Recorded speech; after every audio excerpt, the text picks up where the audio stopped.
Hello, my friends, and welcome to Origins. My name's Don Chapman. It's my great privilege to be your host. You know, Origins is a forum where we take the evidence of science and we use it to validate the truth of creation.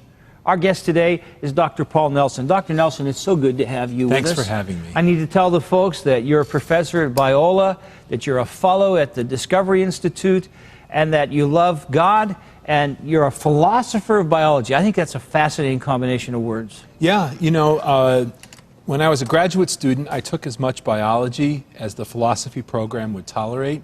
But when I ran into some problems in biology, I'd often need philosophical tools to solve them. And we'll talk a little bit about that today. Well, since you're a philosopher of biology, I want you to answer a question. You know, I've got questions. Yeah. I'm out hunting in a tree stand. So I'm waiting for this beautiful deer, which seem to be these incredibly shaped animals. But I'll see other objects. I'll see a turkey, you know, coming through on two legs, and I'll watch a snake or a worm crawl by, and a rabbit with its long back legs hopping. Personally, I have a hard time seeing that evolution can explain the variety of forms. Can you help us with that? You know, I think the central difficulty facing evolutionary theory today, how this diversity of animal form came about from a common ancestor.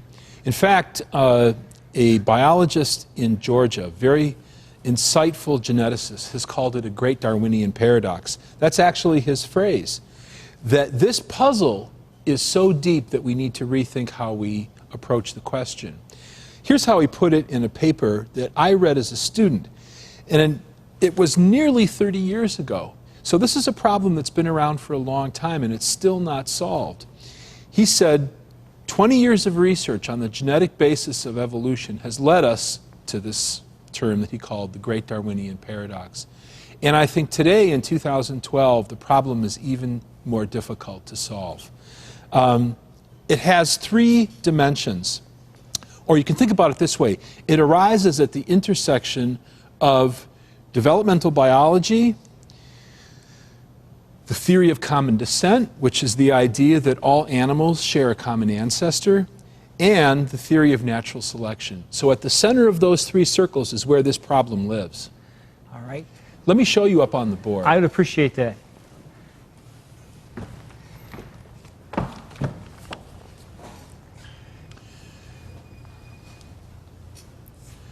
Now, the paradox, what John MacDonald calls this Great Darwinian Paradox, can be seen as a three-point argument. Here's the first point. Animal body plans are built in each generation by a stepwise process. So think about human development.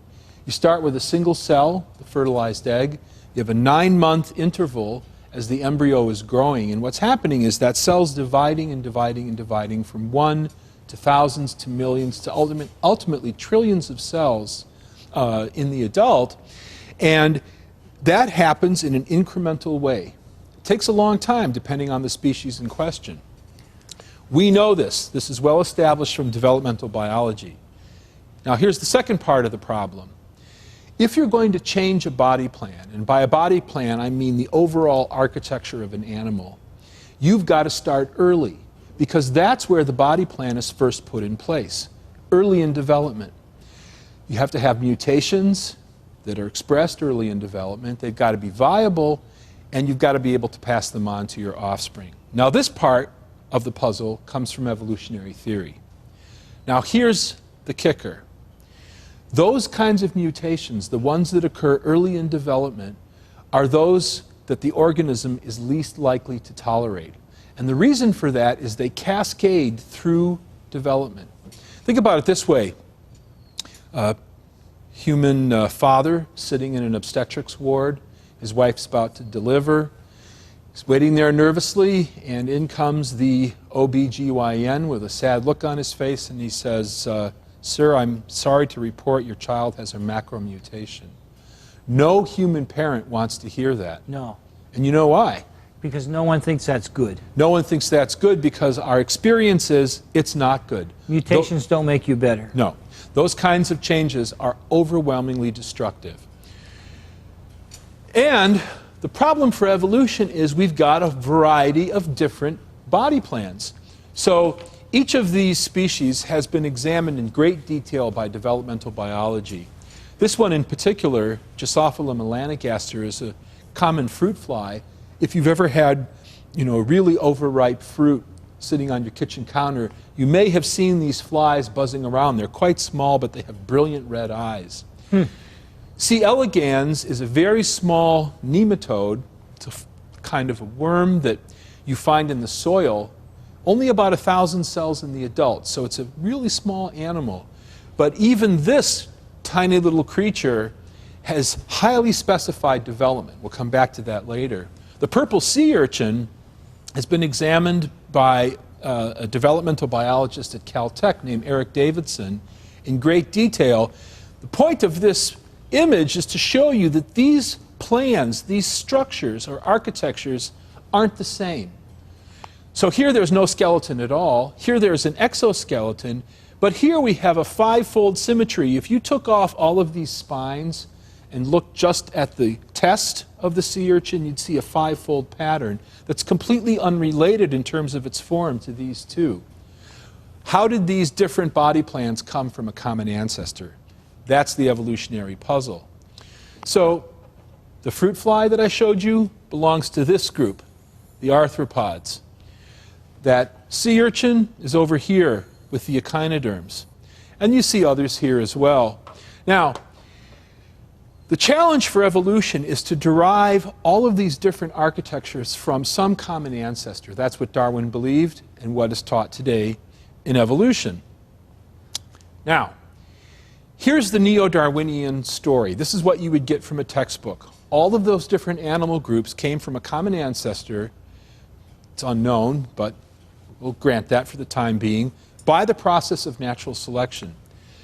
The variation, the raw materials for natural selection was small scale. These were small kinds of changes.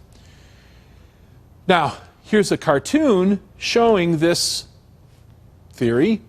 This form, called here Urbilateria, is actually hypothetical. What this word means is original bilateral ancestor. Each of these forms is bilaterally symmetrical. We're bilaterally symmetrical. Okay. 2 arms, 2 legs, and so forth. And there are 2 different ways of representing it here. The problem is when these forms initially appear in the fossil record, in the so-called Cambrian explosion, there's no fossil ancestry beneath them. It's like they were planted there, said Richard Dawkins.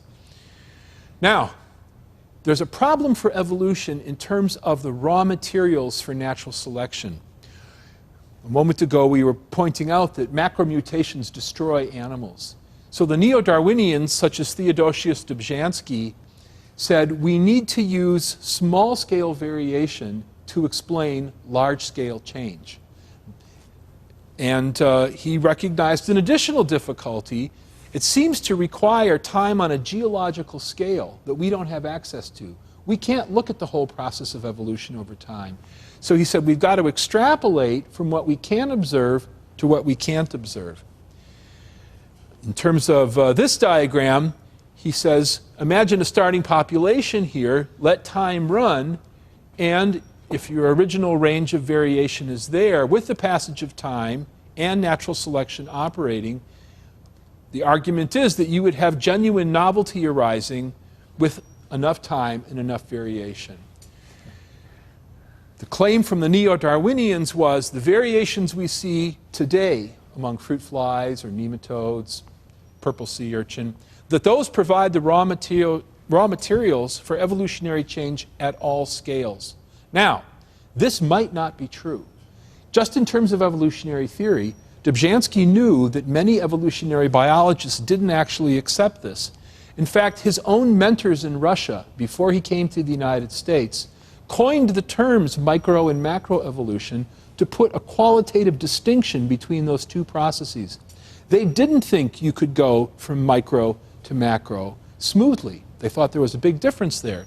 So Dobzhansky says, I'll use a reluctant sign of equality, micro equals macro, and we'll try to push that ahead as far as we can. My thesis is, we now know that this is not true. The problem is, where do we go from here? Now, let me describe very briefly some of this research. Christiane Nusslein-Volhard and Eric Wieschaus won the Nobel Prize in Medicine in 1995 for experiments that they did in fruit flies. This was published in Nature, that amount to a kind of reverse engineering.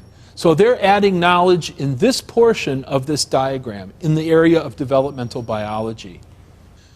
Their experiment was quite interesting. What they did was generate thousands of mutations in fruit flies at different points during development, going from the fertilized egg to the adult fly.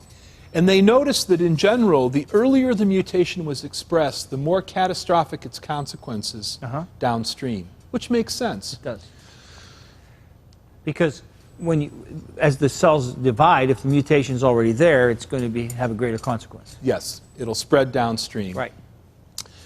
Now, this figure from their paper shows what they discovered. On the left-hand column, you see the normal larval forms. That's how the larvae, the maggot, if you will, would look if no mutations had been induced. In the right-hand column, we see the mutants. Here's one, here's another. And you notice that they're dramatically different in their appearance when you compare them to the normal larval form. The reason for that is these particular mutations are enormously disruptive of the normal development of the fly. Now, all of these mutants, here's another one here, they're dead. They're what are known as embryonic lethals. They're not raw materials for future evolution because it's all over. The mutation was too severe and it took down the whole system. Doing this over and over and over, Nusslein-Volhard and Wieschaus were able to reverse engineer Drosophila development to see what proteins expressed at what time were necessary for normal development. There's that point again, and it's not hard to see why.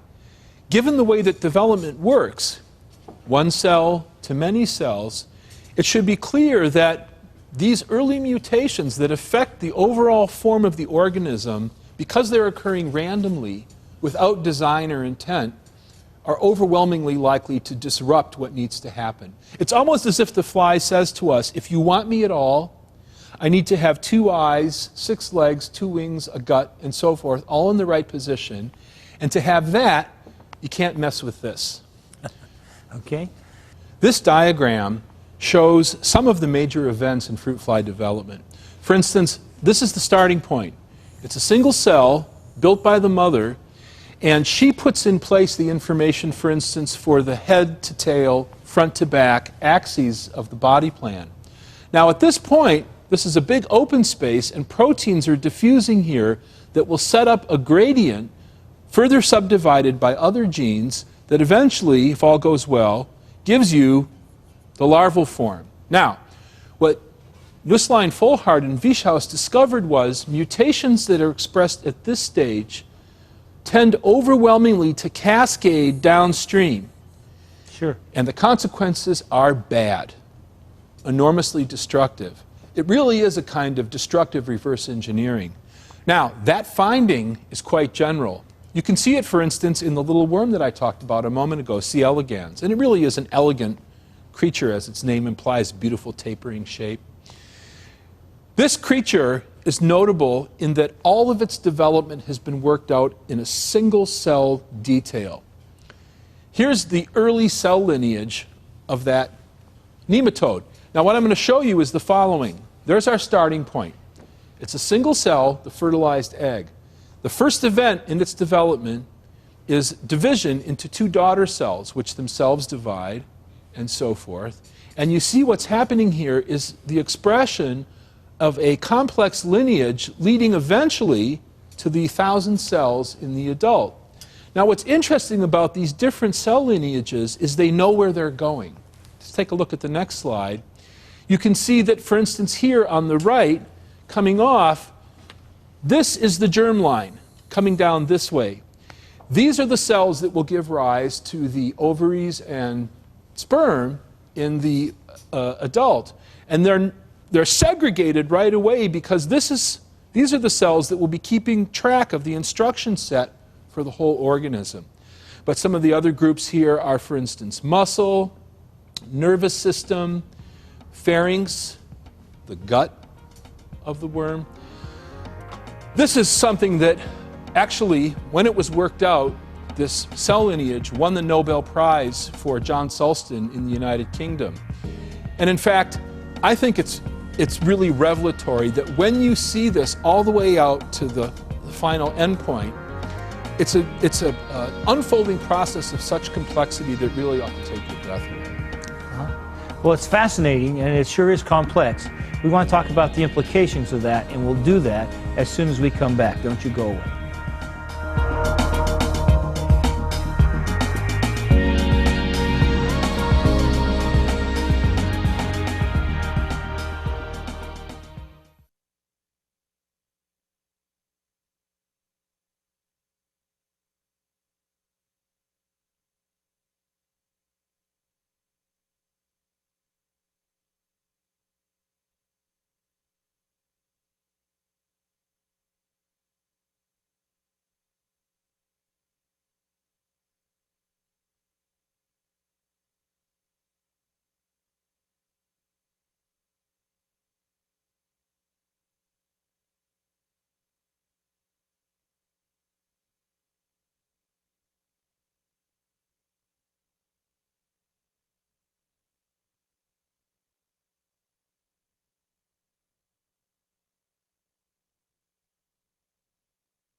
Today's guest on Origins, Dr. Paul A. Nelson, Ph.D., is a philosopher of biology and evolutionary theory.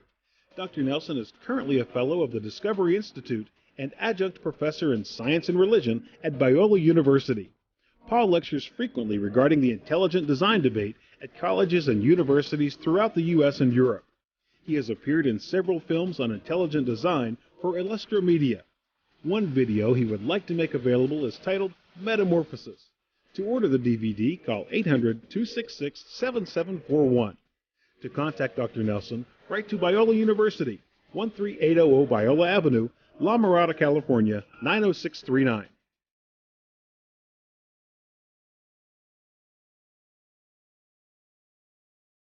We are back with Dr. Paul Nelson. Now, Dr. Nelson, I have an observation and a question. If I'm hearing you right, you seem to be saying that for macroevolution to work, which is necessary if we're going to have all these different shapes and forms of animals, Yep.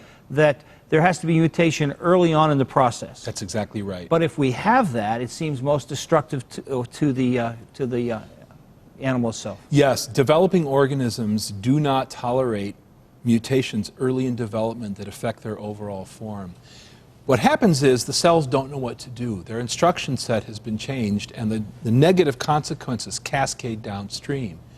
So if we go back to the macroevolutionary scenario, where all these different animal groups have a common ancestor, we run into the same problem.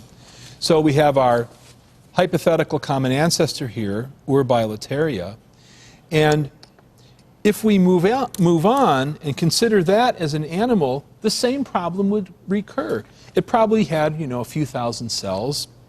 Two different ways of representing it here. One's just like a little shmoo, a little worm. In the other cartoon, it's got a mouth and paired sense organs and so forth. Anyway, this hypothetical animal would have needed to go through a developmental process of its own. Sure. You got the same problem. To change its form into something like an arthropod, something like a chordate, something like a brachiopod, let's say, you'd have to have those early mutations. They'd cascade downstream, and the whole problem comes back. Just by pushing it back a generation doesn't solve the problem. Doesn't solve the problem. Yeah. So the difficulty for evolution has really made people scratch their head. And John McDonald, I think, saw this clearly almost 30 years ago. Now, the way he put it is in fairly technical language, so I'll translate this for you. He said those genes that are obviously variable within natural populations, and you just look at human beings, there's a lot of variation. Hair color, eye color, height, so forth. Those genes that vary don't seem to lie at the basis of major change, changing our overall body plan. The genes that do that regulate that process of development, do not vary. Because if they did, the consequences would be catastrophic. So in the original publication where he spelled this out, he actually put this conclusion in italics. This great Darwinian paradox has not been solved. And in terms of his own career, he moved off to try different, I guess you could say really non-Darwinian explanations for how evolution happened. Eric Davidson is another evolutionary biologist who has addressed this problem. And he said, look, micro and macroevolution are just not the same thing. He said they're as different as apples and oranges. And the kinds of small-scale variation that we might see, let's say, in a population of fruit flies, don't really apply to the question of the origin of the fruit fly itself, because you're dealing with different scales of phenomena. Minor variation, we have plenty of evidence for that, isn't really relevant to the question of building the whole body plan. In fact, in a paper last year, Davidson was quite blunt. He said neo-Darwinian theory gives rise to lethal errors. In fact, it's worth reading this because it's so plain spoken. Please do. Neo-Darwinian evolution assumes that all process works the same way, so that the evolution of enzymes or flower colors can be used as proxies for the study of the evolution of the body plan, just what we've been talking about now. It erroneously assumes that change in protein coding sequence can cause changes in developmental programs. Again, we have this qualitative distinction that he's trying to emphasize. And it erroneously assumes that evolutionary change in body plan occurs by a continuous process. All of these assumptions are basically counterfactual. Now that's a blunt statement. That's saying we have got to rethink evolutionary theory if we're going to grapple with this problem of the origin of body plans. So my bottom line once again, research on evolution done within the neo-Darwinian framework itself over the last 30 years has shown that that framework is false. Where do we go from here? I think we need to go back to this paradox, and personally, I would challenge this and this. I think natural selection is real. It's a real process. It can affect populations, but it doesn't do what Darwin thought it could. It doesn't do as much? It doesn't do as much.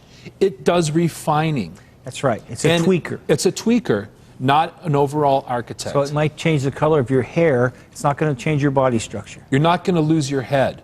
You're not going to gain another arm. These are, different scales. Yeah. And for different scales, I think you need different theories.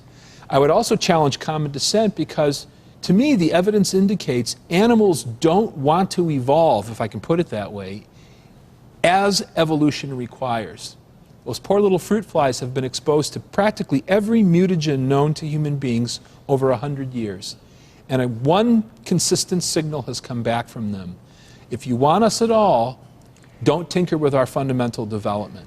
So that sort of underlines there isn't going to be the major changes that are necessary. At least not as neo-Darwinian theory has postulated.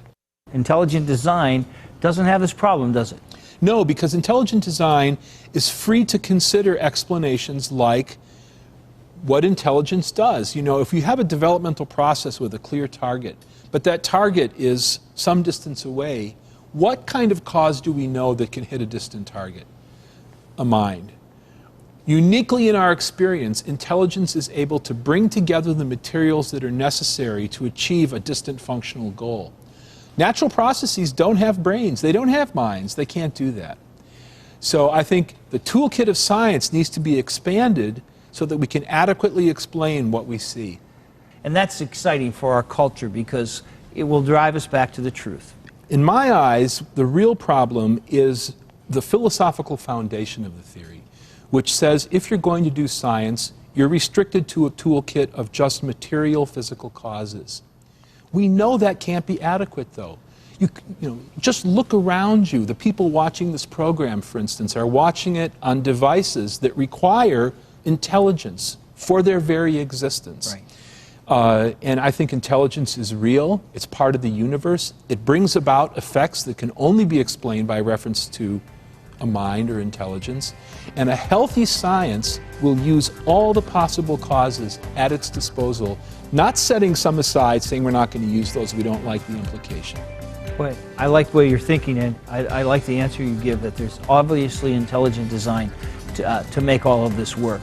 You know, usually, my friends, when we close the show, I appeal to believers to hold firm to their faith and to their Christian worldview.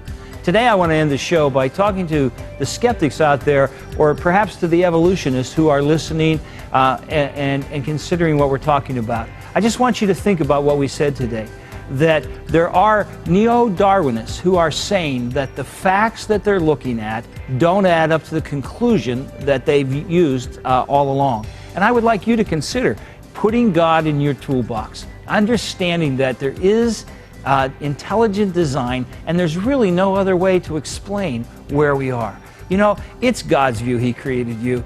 And in the end, that should be your worldview too. I hope it is, and I hope you'll join us again here soon on Origins. And until then, God bless you, my friend. Thank you, sir. It's so good having you with us.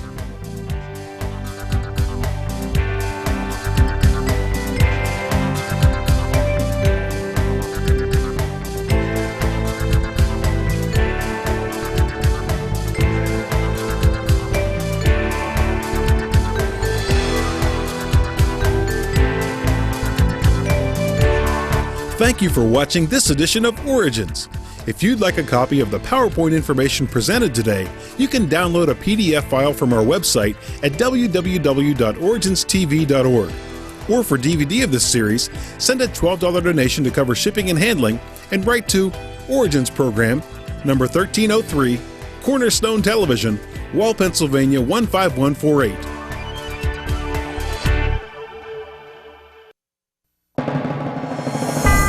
Origins is made possible by the faithful prayers and the financial support of you, our Cornerstone Television family.